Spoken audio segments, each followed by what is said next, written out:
Hey guys, welcome to another episode of Around the Table GTA. This episode is going to mirror an older episode. I keep mirroring older episodes mainly because of how life kind of keeps repeating itself, but at the same time, getting another perspective because this is a perspective podcast. It is a mindset podcast, and how life is and how we grow and how we experience things are completely different. When one person gets into a situation, there's so many different opportunities and decisions that one can make to get an outcome, whether it's positive or negative. But getting into the main episode topic, it's about waking up mad or going to bed mad. Recently, I dealt with something where I was pretty upset. I was trying to be told that I had to take onus of something that was completely not my fault, even though I could say that to an extent a portion is my responsibility, but to take the whole blame for the situation is unjust or was unjust. And instead of reacting very negatively, I partially did, but without going through all of it. And then I seeked advice to make sure that, hey, if I hit send, will this completely destroy the scenario that I'm in and blow it out of proportion?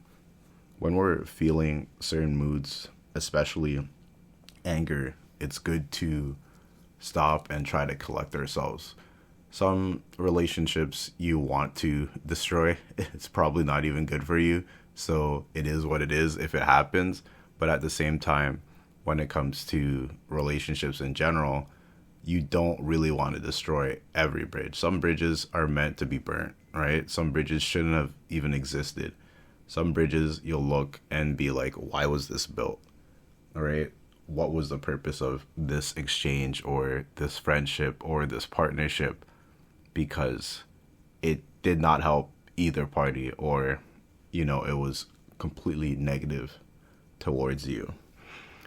So it's good to reevaluate. And this goes with positive feelings as well. We don't want to only make decisions when we're in a good mood or only make decisions when we're in a bad mood. A lot of people actually advise not making a decision while you're in a bad mood, but I would say sometimes it actually is good because everyone's train of thought is different, but especially when you're a lot of a single emotion, it's good to stop and think about what you're about to do. Imagine you won the lottery. You know, it's a lot of money, especially if it's a big lottery. Like, let's say you won the Powerball.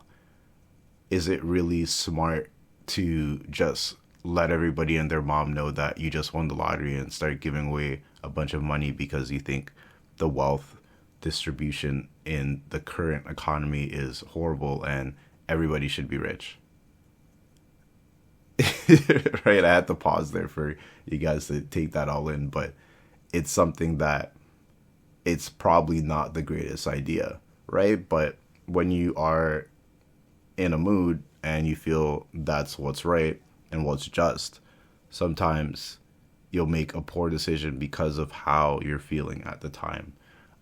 We see this with partners. We see this when people like rage quit online, playing games. You see this when people have petty squabbles in the comment section.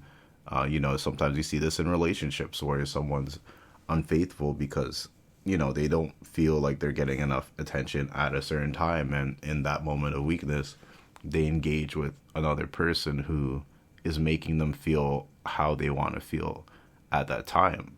And it's rough because if you're only going based off your emotion, then you could really make something go horribly wrong.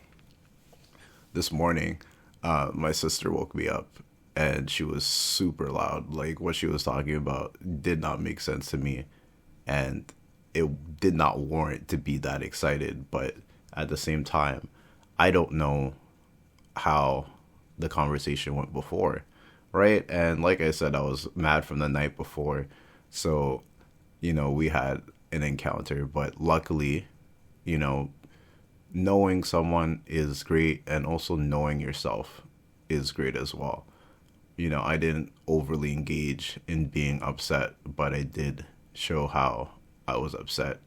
And she also realized what she did. And then I was being annoying because sometimes I like being annoying. And it went back and forth. But at the end of the day, we're both happy and normal. And that chaos that woke me up didn't completely ruin my mood. It actually inspired me to make this episode, which is great. Sometimes we need to channel whatever energy that we have and turn it into what we want it to be.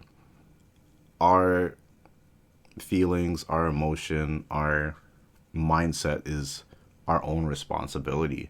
And it's a choice to make sure that you feel a certain way, right? I've been talking about protecting your energy, vibrating high, etc., etc. But these are foundations. I used some examples in this episode just to show you guys how, throwback to last episode, simple that it could be, right? Am I saying that I completely did this whole exercise well? Not at all.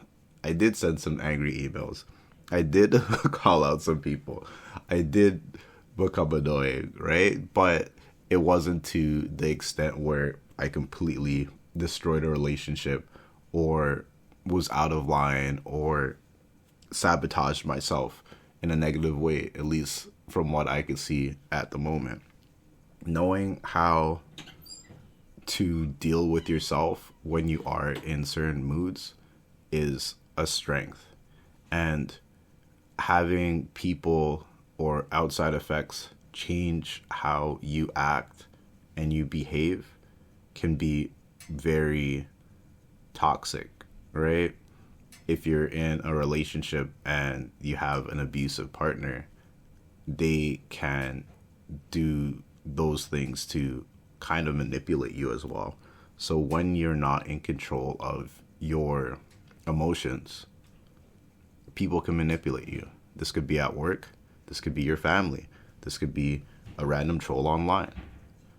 Having that control, being able to control yourself when you're upset, angry, happy, sad, can lengthen your life in so many ways. And making sure that you're having that stability is prime. But at the same time, we need to know when we need to take a step back, reflect, take a break from whatever you're dealing with in life, and go back to, why am I getting so upset about this? Why am I so happy about this? Why does this matter to the point where something like this can make me feel so strongly and feel this way? It's something to think about, and it's something that I think a lot of people should reflect on, especially as you get older. Especially if you like start having kids, especially when you are a person who is held up at a higher standard, or you're being a responsible human being, whether it's just being an adult or being a leader or being a boss or being a representation of whatever you're representing.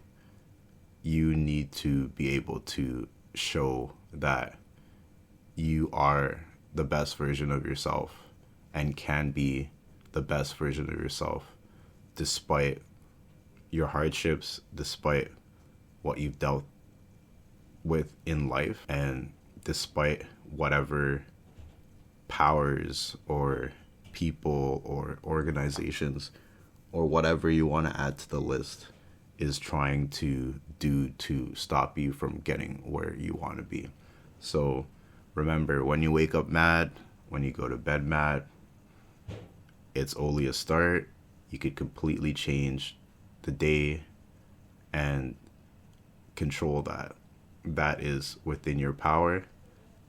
that is your responsibility, and being able to do that more and more as time goes on, you will be happier, and you can make something crappy into something cool, kind of like this episode. Either way, before I get any more late, I gotta take off. I'll catch you guys later, and hopefully you like this episode.